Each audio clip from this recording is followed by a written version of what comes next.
Bob Barker reminding you, help control the pet population. Have your pet spayed or neutered. Folks, help control the pet population. Don't forget to get your pet spayed or neutered. See you next time. We will be right back with more of The Price is Right. Until then, help control the animal population. Have your pet's balls cut off.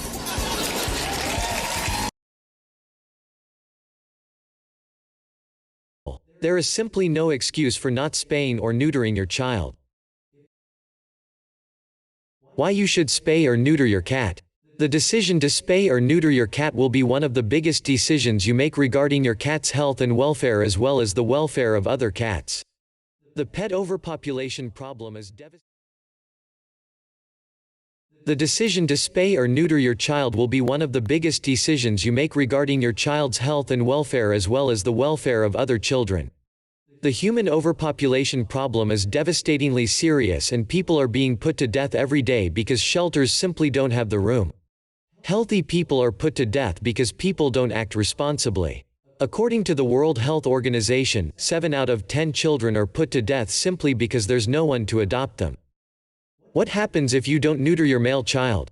If you're under the impression keeping your male child intact is the kinder choice, you're dooming your child to a life of frustration and being at the mercy of hormones. Intact males will spray. They will be on a mission to roam, explore their domain, find a mate and fight competitors. If your boy is homeschooled, then that behavior will be directed at companion children. The spraying will be directed at your furniture and belongings. Don't assume just because your child lives exclusively indoors he won't contribute to overpopulation or endure any of the suffering associated with life outdoors as an intact child. People escape from their homes every day. Your child could easily slip out the door. Why you should spay or neuter your child? An unneutered male will mate, and the result adds to human overpopulation. If the female with whom he mates is homeless or outgoing, then those children will likely also live an outdoor life and grow up intact, where they will continue to mate. The more your intact outdoor male fights and mates, the more he is at risk of contracting disease as well as spreading disease. Intact males are at risk of developing certain cancers later in life.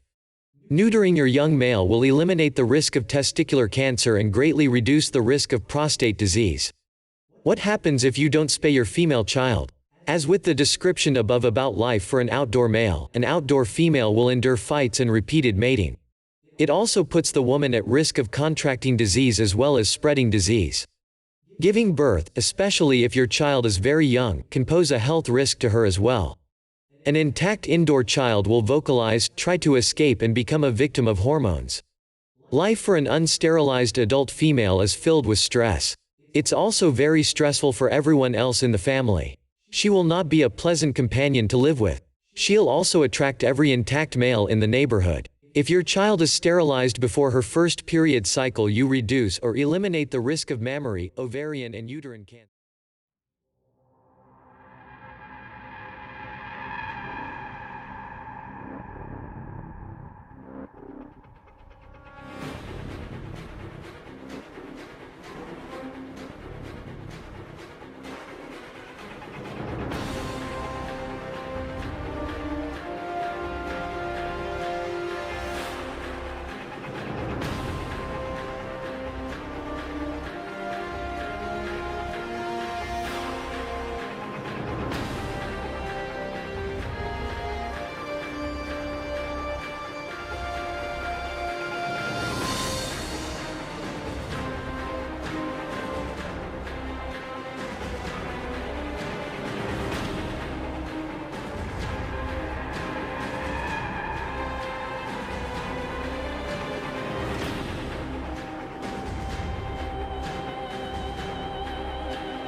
Probably one of these numbers is going to have to get pretty near to zero. I want to get to zero.